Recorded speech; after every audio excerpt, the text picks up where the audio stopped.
Now that I've been put through hell, I never got anyone's help. I had to do it all myself.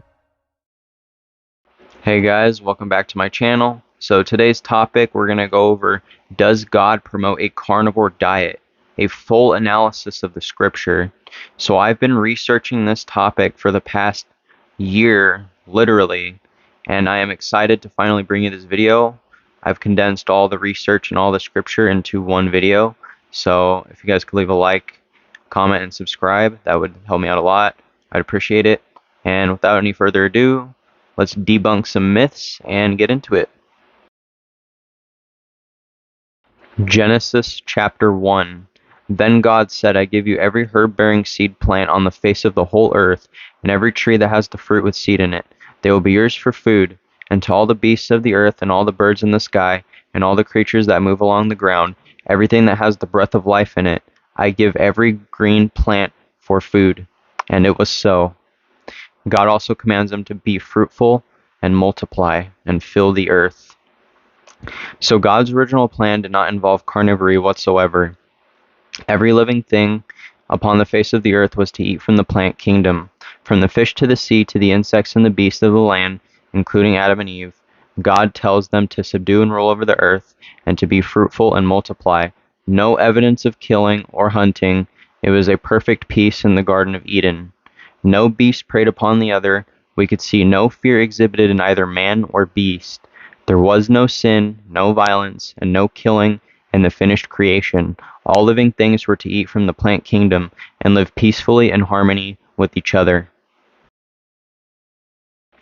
Adam and Eve's sin, Genesis chapter 3, the fall of man. With the introduction of sin into the world, thanks to Adam and Eve, a major change in nature takes place around this time. Animals become carnivorous just like they are today, because of the introduction of sin and death. This suggestion is also in complete harmony with the belief in the goodness of God. God did not create the world in the misery it is today. It is because of the fault of man. If one believes in what the scripture teaches, then one should understand that a great change took place during this time. God's original intentions for creation had to be changed due to the introduction of sin into the world. This would also be supported by the scripture saying, when sin came decay, came disorder, and came death along with sin. Because of the introduction of sin into the world, animals and humans alike now had to compete for food and resources. Hence why animals became carnivorous and started hunting each other, as we can see in today's world. Things were no longer perfect like in the Garden of Eden. So I don't want to turn this into a science lesson, but I find the similarities between evolutionary history and biblical history to be astoundingly the same, very accurate. So let's go over Genesis chapter 3 and the animal-plant warfare and secondary metabolite evolution. Cursed is the ground because of you, and toil you will eat of it all the days of your life. Both thorns and thistles it shall grow for you, and you will eat the plants of the field by the sweat of your face. In recent years, the concept of an animal-plant warfare emerged, which focused on the coevolution between plants and herbivores. As a reaction to herbivory, plants developed mechanical defenses such as thorns and hard shells, which paved the way for adapted animal physiques. Plants evolved further defense systems by producing chemicals that exert toxic effects on animals when ingested. Because the sequestered evolutionary developments call to mind an arms race, the term animal-plant warfare has been coined. Ever since the dawn of man, both in the Bible and in science, have plants started developing these defense chemicals. So, just to sum that all up for you guys, just as every living thing on Earth has a natural defense mechanism, plants do as well. An animal can fight back and run away, but a plant cannot move because it is rooted to the ground.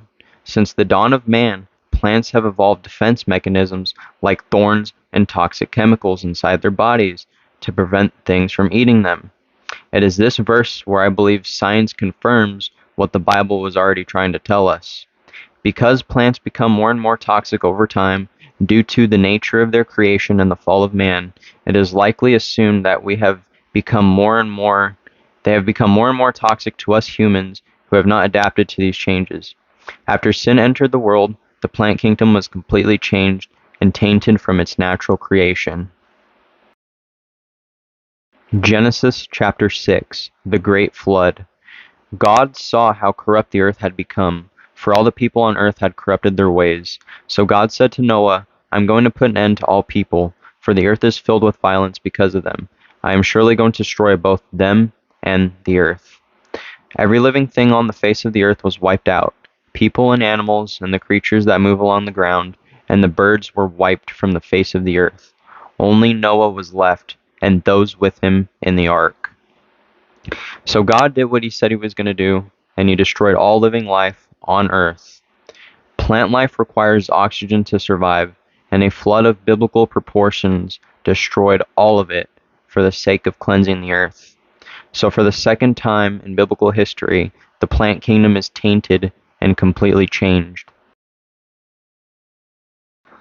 Genesis chapter 6. And the Lord said, My spirit shall not always strive with man, for that he also is flesh. Yet his days shall be numbered 120 years. Genesis chapter 8. While the earth remains, seed time and harvest, cold and heat, winter and summer, and day and night shall not cease. So man was weaker after the flood as reflected in his shorter lifespan. The world's flora was also of inferior quality to that which existed before the flood. The world would now have seasons, with long unproductive winters. Man was also destined to spread out to further and colder areas of the globe. As a result, man would require meat to survive. Genesis chapter 9. The fear of you and the dread of you shall be upon every beast of the earth, and upon every bird of the heavens, upon everything that creeps on the ground, and all the fish of the sea. Into your hand they are delivered.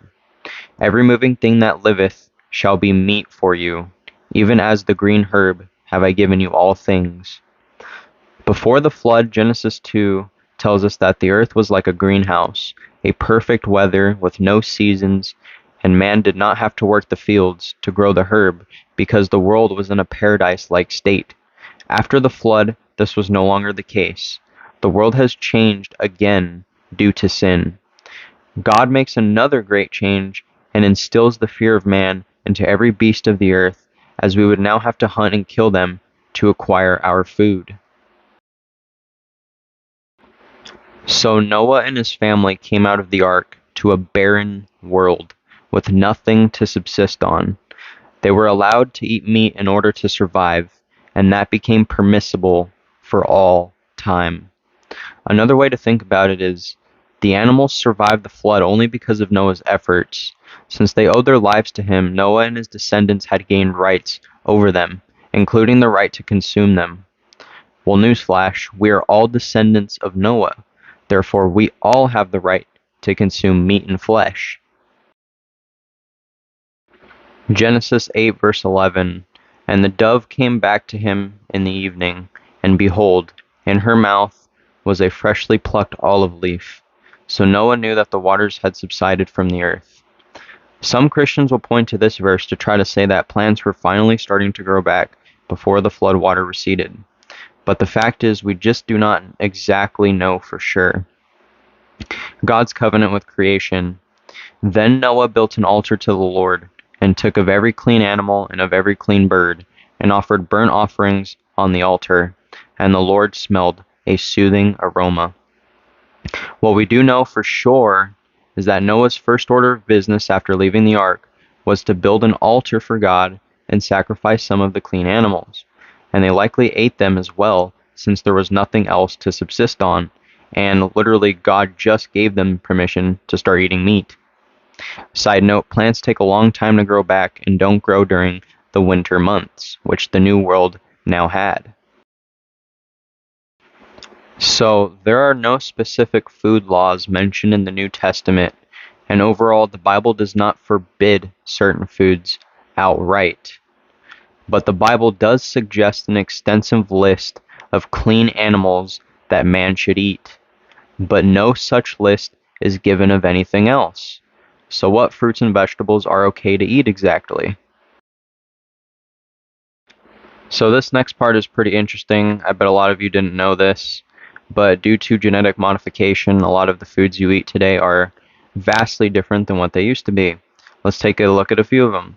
Wild watermelon. Judging by paintings of fruit dating to the 17th century, watermelons may have once had seeds arranged in swirly, geometric patterns. Modern watermelon.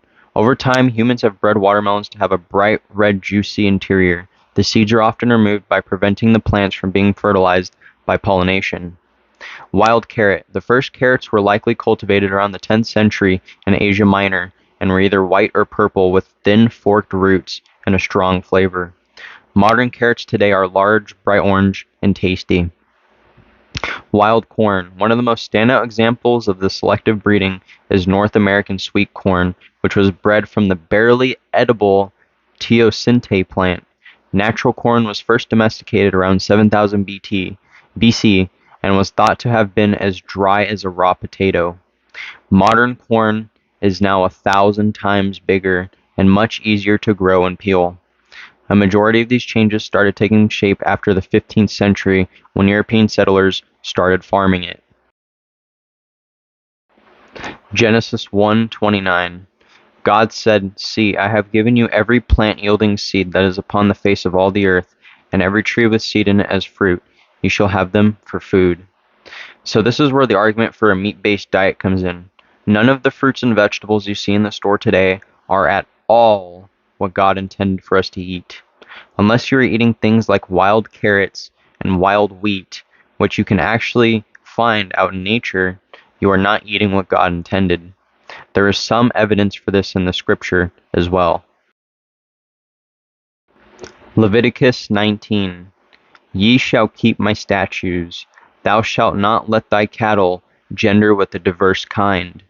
Thou shalt not sow thy field with mingled seed. Deuteronomy 22. Thou shalt not sow thy vineyard with diverse seeds, lest thy fruit of thy seed which thou hast sown, and the fruit of thy vineyard be defiled. Thou shalt not plow an ox with an ass together.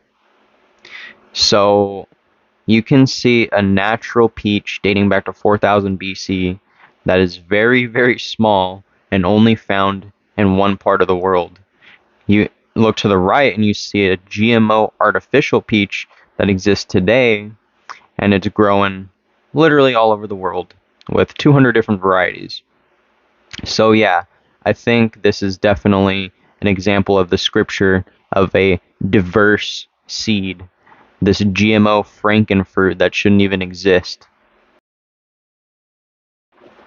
Genetic engineering. Researchers isolate a gene from an organism that has a trait they desire and impart it to a plant. GMO apples and eggplants after 1,700 years of genetic modification. Man has altered these foods using means of domestication, selective breeding, bioengineering food laboratories, and GMO monocrop agriculture that depletes the soil and destroys the earth. In no way does this glorify the Lord or his creation. Fruits and vegetables are only supposed to be seasonal commodities, but here we are today eating them all year round. So now let's talk about the Daniel fast. Daniel 10. I ate no choice food. In those days, Daniel was mourning 3 full weeks. I ate no pleasant food, no meat or wine came into my mouth, nor did I anoint myself at all until the 3 whole weeks were fulfilled. So Daniel refused to eat the king's food, so he goes on a partial fast to strengthen his relationship with the Lord. By removing all the good and pleasurable foods, he was able to focus solely on God, indicating that a plant-based diet was undesirable. God tells Daniel to stop eating meat, for I will elevate you in strength through me instead of what naturally makes you strong, indicating that God also understands that meat makes humans strong. Romans 14. Accept him whose faith is weak without passing judgment on disputable matters. One man's faith allows him to eat everything, but another man, whose faith is weak, eats only vegetables. Romans 14-15 teaches that strong believers eat meat, and weak believers only eat vegetables. Also, that meat was a delicacy and often eaten by the rich and powerful. Even so, God says not to judge others with different dietary choices, so long as what you eat glorifies the Lord. But clearly, we can see that meat is the preferred option in many, many different circumstances. 1 Timothy 4. The end times. Now the Spirit speaketh expressly, that in the latter times some shall depart from the faith, giving heed to seducing spirits and doctrines of devils, speaking lies and hypocrisy, having their conscience seared with a hot iron, forbidding to marry, and commanding to abstain from meats, which God hath created to be received with thanksgiving. Genesis 1. Let them have dominion, fill the earth, and subdue it. So 1 Timothy talks about how in the end times, many will depart from the faith and be deceived by doctrines of devils. Abstaining from meats is not biblical at all and is a doctrine of deception. Many vegans refuse to eat meat because they think killing animals is bad, but this thinking is inherently wrong and sinful in nature because we are created in the image of God and have been given dominion over the beasts of the earth and to subdue them. Humanity is of a higher being than animals. Proverbs 15. A bowl of vegetables with someone you love is better than steak with someone you hate, again indicating meat was more important than vegetables. Deuteronomy 12. When the Lord your God expands your territory as he has promised, and you have the urge to eat meat, you may freely eat meat whenever you want. It might happen that the designated place of worship, the place the Lord your God chooses for his name to be honored, is a long way from your home. If so, you may butcher any of the cattle, sheep, or goats the Lord has given you, and you may freely eat the meat in your hometown, as I have commanded you. God specifically says he commands us to eat meat. Also, the Bible mentions vegetables 13 times, but it mentions meat 290 times, again indicating meat was far more important. We should be eating as little plant matter as possible, whatsoever we can afford. We must eat the way God intended. So God created animals, but he also created vegetation. He created everything. The difference is animals survived the fall and the great flood. Vegetation did not. After the fall, vegetation began to grow thorns and protections to keep man and other animals away from them. Then after the great flood, all vegetation was destroyed, and when it grew back, it was of worse quality than before the flood, as it was no longer God's perfect creation. Animals remain pretty much untouched to this day, staying some of God's almost perfect creations. So carnivore or animal-based or whatever you want to call it is about eating more of God's natural-made food and not relying on man-made food. So in conclusion, I can really tell you that I believe the Bible tells us how to be healthy. This is why he tells us to study the scripture, because so much of it is taken out of context. But yeah, that's pretty much it for the video, guys. Thank you for watching. I hope you could have learned something, and I hope you can open your eyes to the truth. We're not meant to be vegan. We're meant to eat meat, and this is biblically accurate, proven. And thank you guys for watching, guys. Appreciate it.